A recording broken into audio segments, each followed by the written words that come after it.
About a month ago, I told my therapist something to the effect of, I spend so much time dissatisfied with my situation and trying to neurotically change it to perfectly match some vision that I have in my head for what it should be. And I sometimes wonder, what if I just sat back and let life happen for a while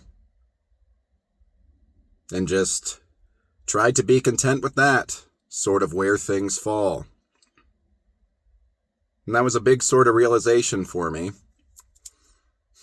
about the neuroticism I've had toward trying to control various, or in some cases, every single factor in my life. And so, only recently, I've actually been pretty good about that. I should mention that that didn't happen a month ago. That happened 6 years ago. I told my therapist that 6 years ago, and only recently have I been kind of good about sitting back and just seeing where things land. That's how hard it is for me to sort of give up control and, metaphorically, take the passenger seat, which is where you might notice I am in this video. I think it's interesting that that happened in 2019, right before 2020, because in 2020, for this inventory exercise that I had to do for an acting class, personal inventory, we were asked to write 10 things about ourselves, to summarize ourselves, and I wrote, I want full control, but take great relief in giving it up. I wrote that at the beginning of 2020. And there was a weird relief that I felt in 2020 for how nerve-wracking of a year it was,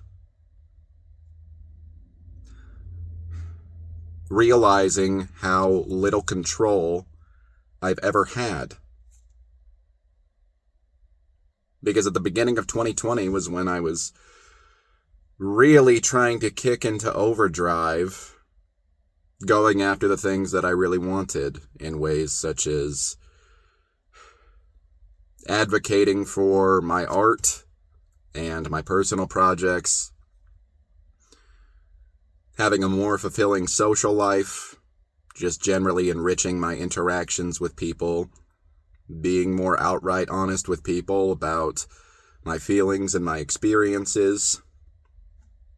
And then 2020, spring of 2020 hits, and it's very harrowing to realize how little is in my control. But I wrote down, but ain't it kind of relieving too? To realize that stressing over things and straining every nerve to take control doesn't always result in control. In fact, a lot of the time, it just doesn't at all. It doesn't at all. And so I don't have to get so worked up about what's going on, because so much of my external world is completely predetermined. It didn't matter how well I did what I wanted to do at the beginning of 2020. There was something huge that was completely outside of anything that I could do, right around the corner. And there was a bit of an existential crisis. I mean, I've been in an existential crisis probably for my entire life. But I feel like each year has its own unique existential crisis. And one of those was realizing that even that which has been in my control, such as my actions, were determined by my psyche and my personality and my environment that enabled those actions to happen. And I didn't choose any of those things either. So they were not really in my control either. I am not in control of who this person that I call Joe even is. So what the heck am I in control of, and what am I? The truth is, the need for control only happens in my thoughts. And I've been a big overthinker, so since birth, if you had told me that control only happens in your thoughts, I would just say, yeah, but that's reality. I don't know anything outside of what I think.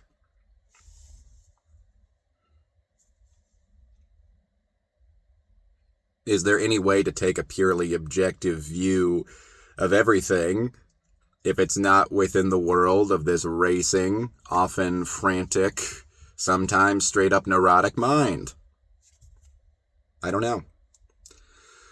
And it's hard because don't people, as a whole, tend to praise having complete control? We tend to reward people who try to take complete control over everything around them. Through perfectionism and neuroticism, it's like maybe we can criticize it to some degree, but don't those people still get rewarded at the end of the day? We could think of the frantic Wall Street guy that's day or night trying to increase his portfolio.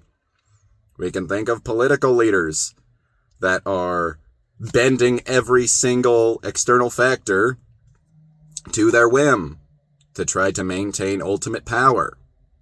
We can sit here and criticize them, but aren't they, by some metric, by a lot of standard American values, aren't they still doing better than us? Being rewarded for their neuroticism. There's a great book called Taming Your Gremlin. I think it's one of the best books about emotional mastery because it's written from a very simple, easily understandable perspective that doesn't go into any complicated psychological jargon, where it uses the gremlin as a symbol of your inner critic and saboteur. And the key to taming your gremlin, that's repeated over and over, is just simply noticing it. Not telling it to stop. Not trying to intervene or dispose of it. And in this case, my gremlin is very much that neurotic control master, sitting there at the boards trying to fine-tune every single thing that he says and does, and everything around him that he has no control over anyway, to best suit his preferences. All I can do is just notice him.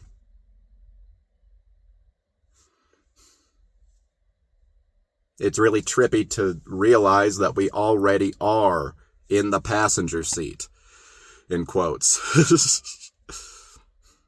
We're only ever watching this person do what they do and fall into the habits that they fall into and brush up against their external environment in whatever way that they do.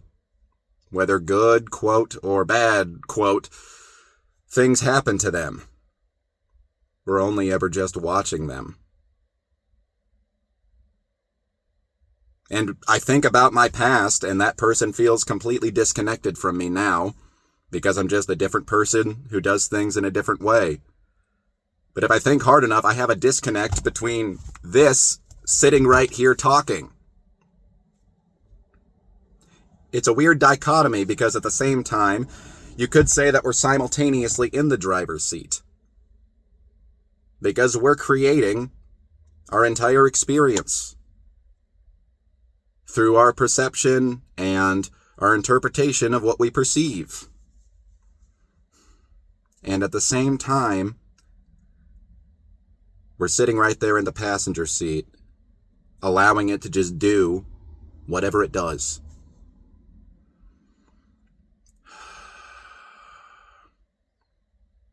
Everything is like a big Jackson Pollock painting. It's a bunch of stuff thrown onto the canvas, and wherever it lands, That's just where it is. And I gotta do my best to be the best painter that I can be. And even if it doesn't end up how I always want it to be, there's always the possibility that I still create a masterpiece at the end of the day. That people pay hundreds of thousands, if not millions of dollars for.